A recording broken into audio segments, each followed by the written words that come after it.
Chapter 21 of Mansfield Park by Jane Austen. This recording is public domain. Recording by Derek Edmondson. January 2018. Chapter 21. Sir Thomas's return made a striking change in the ways of the family, independent of lovers' vows. Under his government, Mansfield was an altered place. Some members of their society sent away, and the spirits of many others saddened. It was all sameness and gloom compared with the past, a somber family party rarely enlivened. There was little intercourse with the parsonage. Sir Thomas, drawing back from intimacies in general, was particularly disinclined at this time for any engagements but in one quarter. The Rushworths were the only addition to his own domestic circle which he could solicit. Edmund did not wonder that such should be his father's feelings, nor could he regret anything but the exclusion of the Grants. But they, he observed to Fanny, have a claim. They seem to belong to us. They seem to be part of ourselves. I could wish my father were more sensible of their very great attention to my mother and sisters while he was away. I am afraid they may feel themselves neglected. But the truth is that my father hardly knows them. They had not been here a 12-month when he left England. If he knew them better, he would value their society as it deserves. But they are, in fact, exactly the sort of people he would liked. We are sometimes a little in want of animation among ourselves. My sisters seem out of spirits, and Tom is certainly not at his ease. Dr. and Mrs. Grant would enliven us, and make our evenings pass away with more enjoyment, even to my father. "Do you think so?" said Fanny. "In my opinion, my uncle would not like any addition. I think he values the very quietness you speak of, and that the repose of his own family circle is all he wants. And it does not appear to me that we are more serious than we used to be. I mean, before my uncle went abroad, as well as I can recollect, it was always much the same. There was never much laughing in his presence. Or, if there is any difference, it is not more, I think, than such an absence has the tendency to produce at first. There must be a sort of shyness, but I cannot recollect that our evenings formerly were ever merry, except when my uncle was in town. No young people's are, I suppose, when those they look up to are at home." "I believe you are right, Fanny," was his reply after a short consideration. "I believe our evenings are rather returned to what they were than assuming a new character. The novelty was in their being lively. Yet how strong the impression that only a few weeks will give! I have been feeling as if we had never lived so before." "I suppose I am graver than other people," said Fanny. "The evenings do not appear long to me. I love to hear my uncle talk of the West Indies. I could listen to him for an hour together. It entertains me more than many other things have done. But then I am unlike other people, I dare say." "Why should you dare say that?" Smiling. "Do you want to be told that you are only unlike other people in being more wise and discreet? But when did you, or anybody, ever get a compliment from me, Fanny? Go to my father if you want to be complimented. He will satisfy you. Ask your uncle what he thinks, and you will hear compliments enough. And though they may be chiefly on your person, you must put up with it, and trust to his seeing as much beauty of mind in time." Such language was so new to Fanny that it quite embarrassed her. "Your uncle thinks you very pretty, dear Fanny, and that is the long and short of the matter. Anybody but myself would have made something more of it, and anybody but you would resent that you had not been thought very pretty before. But the truth is that your uncle never did admire you till now, and now he does. Your complexion is so improved, and you have gained so much countenance. And your figure— Nay, Fanny, do not turn away about it. It is but an uncle. If you cannot bear an uncle's admiration, what is to become of you? You must really begin to harden yourself to the idea of being worth looking at. You must try not to mind growing up into a pretty woman." "Oh, don't talk so, cried Fanny, distressed by more feelings than he was aware of. But seeing that she was distressed, he had done with the subject, and only added more seriously, "Your uncle is disposed to be pleased with you in every respect, and I only wish you would talk to him more. You are one of those who are too silent in the evening circle." "But I do talk to him more than I used. I am sure I do. Did not you hear me ask him about the slave trade last night?" "I did." and was in hopes that the question would be followed up by others. It would have pleased your uncle to be inquired of farther. And I longed to do it, but there was such a dead silence. And while my cousins were sitting by without speaking a word, or seeming at all interested in the subject, I did not like. I thought it would appear as if I wanted to set myself off at their expense, by showing a curiosity and pleasure in his information which he must wish his own daughters to feel. Miss Crawford was very right in what she said of you the other day. You seemed almost as fearful of notice and praise as other women were of neglect. We were talking of you at the parsonage, and those were her words. She had great discernment. I know nobody who distinguishes characters better. For so young a woman, it is remarkable. She certainly understands you better than you are understood by the greater part of those who have known you so long. And with regard to some others, I can perceive, from occasional lively hints, the unguarded expressions of the moment, that she could define many as accurately, did not delicacy forbid it. I wonder what she thinks of my father. She must admire him, a fine-looking man, with most gentlemanlike, dignified, consistent manners. But perhaps, having seen him so seldom, his reserve may be a little repulsive. Could they be much together, I feel sure they are liking each other. He would enjoy her liveliness, and she has talents to value his powers. I wish they met more frequently. I hope she does not suppose there is any dislike on his side. She must know herself too secure of the regard of all the rest of you, said Fanny, with half a sigh, to have any such apprehension. And Sir Thomas's wishing just at first to be only with his family is so very natural that she can argue nothing from that. After a little while, I dare say, we shall be meeting again in the same sort of way, allowing for the difference of the time of year. This is the first October that she has passed in the country since her infancy. I do not call Tunbridge or Cheltenham the country, and November is still a more serious month, and I can see that Mrs. Grant is very anxious for her not finding Mansfield dull as winter comes on. Fanny could have said a great deal, but it was safer to say nothing, and leave her all untouched as Mrs. Crawford's resources, her accomplishments, her spirits, her importance, her friends, lest it should betray her into any observation seemingly unhandsome. Miss Crawford's kind opinion of herself deserved at least a grateful forbearance, and she began to talk of something else. Tomorrow, I think my uncle dines at Sotherton, and you and Mr. Bertram too. We shall be quite a small party at home. I hope my uncle may continue to like Mr. Rushworth. That is impossible, Fanny. He must like them less after tomorrow's visit. For we shall be 5 hours in his company. I shall dread the stupidity of the day, if there were not much greater evil to follow. The impression it must leave on Sir Thomas. He cannot much longer deceive himself. I am sorry for them all, and would give something that Rushworth and Maria had never met. In this quarter, indeed, disappointment was impending over Sir Thomas. Not all his goodwill for Mr. Rushworth, not all Mr. Rushworth's deference for him, could prevent him from soon discerning some part of the truth, that Mr. Rushworth was an inferior young man, as ignorant in business as in books, with opinions in general unfixed, and without seeming much aware of it himself.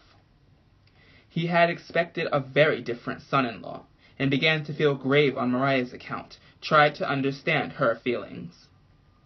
Little observation there was necessary to tell him that indifference was the most favorable state they could be in. Her behavior to Mr. Rushworth was careless and cold. She did not like him. Sir Thomas resolved to speak seriously to her.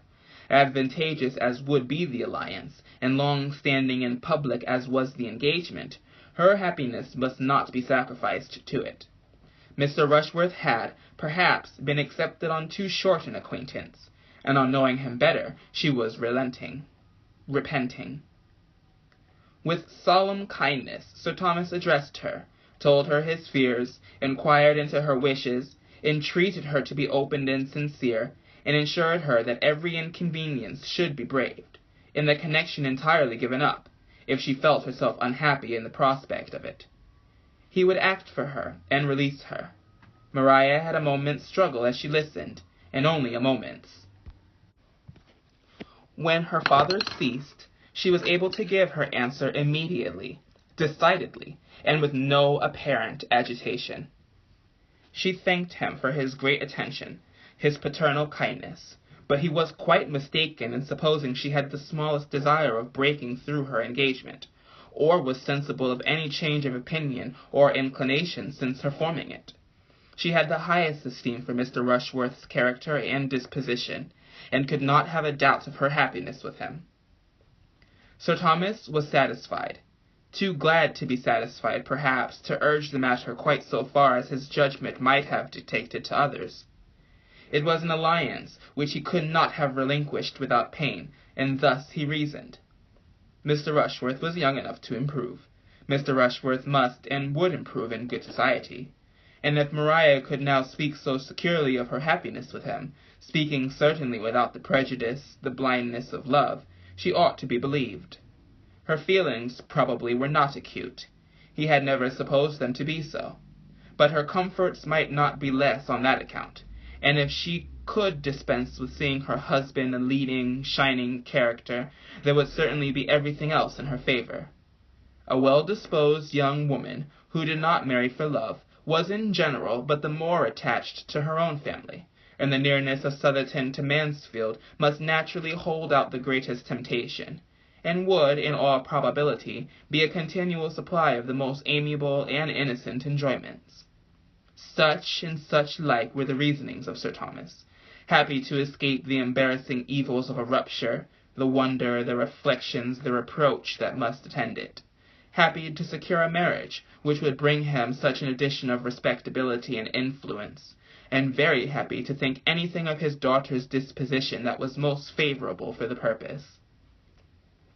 To her, the conference closed as satisfactorily as to him.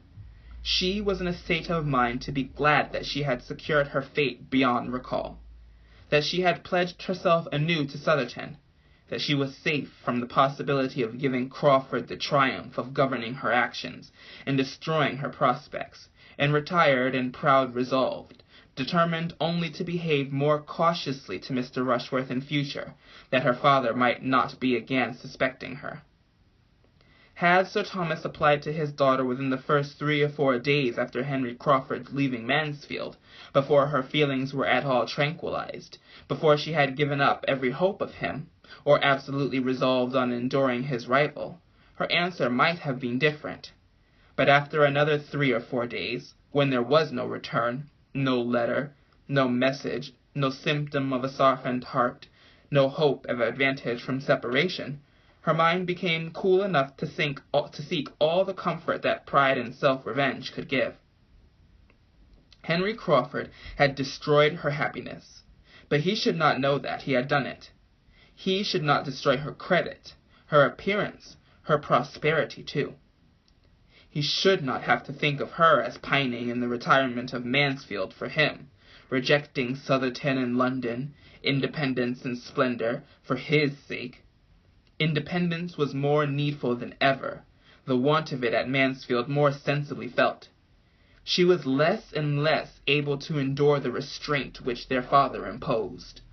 The liberty which his absence had given was now become absolutely necessary. She must escape from him and Mansfield as soon as possible, and find consolation in fortune and consequence, bustle in the world, for a wounded spirit. Her mind was quite determined, and varied not. To such feelings delay, even the delay of much preparation, would have been an evil, and Mr. Rushworth could hardly be more impatient for the marriage than herself. In all the important preparations of the mind she was complete, being prepared for matrimony by an hatred of home, restraint, and tranquillity, by the misery of disappointed affection, and contempt of the man she was to marry. The rest might wait. The preparations of new carriages and furniture might wait for London in spring, when her own taste could have fairer play. The principals being all agreed in this respect, it soon appeared that a very few weeks would be sufficient for such arrangements as must precede the wedding.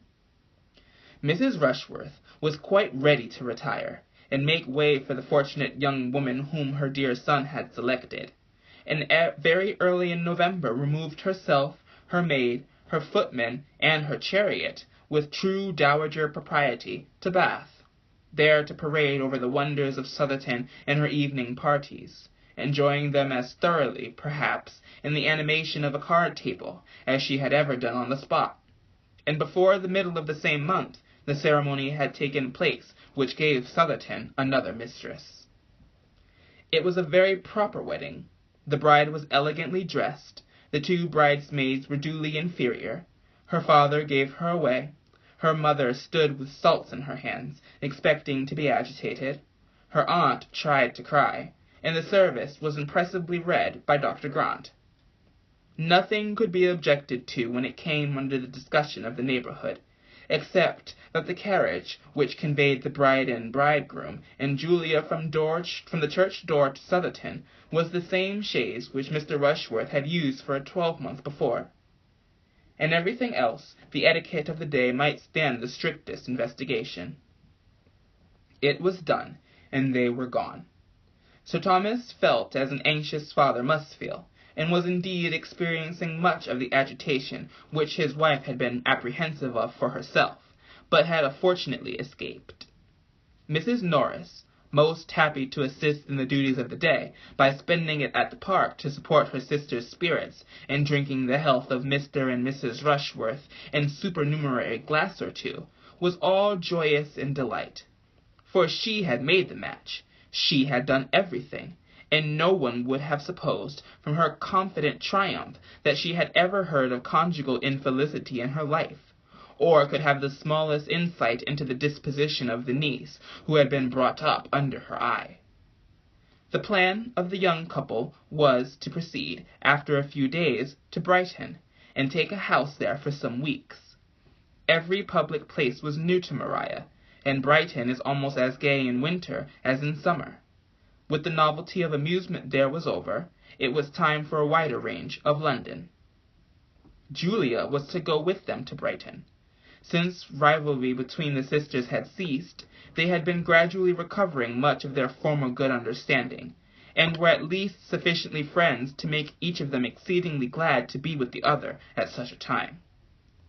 Some other companion than Mr. Rushworth was one of the first consequences to his lady, and Julia was quite as eager for novelty and pleasure as Maria, though she might not have struggled through so much to obtain them, and could better bear a subordinate situation. Their departure made another material change at Mansfield, a chasm which required some time to fill. The family circle became greatly contracted, and though the Miss Bertrams had latterly added little to its gaiety, they could not but be missed. Even their mother missed them, and how much more their tender-hearted cousin, who wandered about the house and thought of them, and felt for them, with a degree of affectionate regret which they had never done much to deserve. End of chapter 21.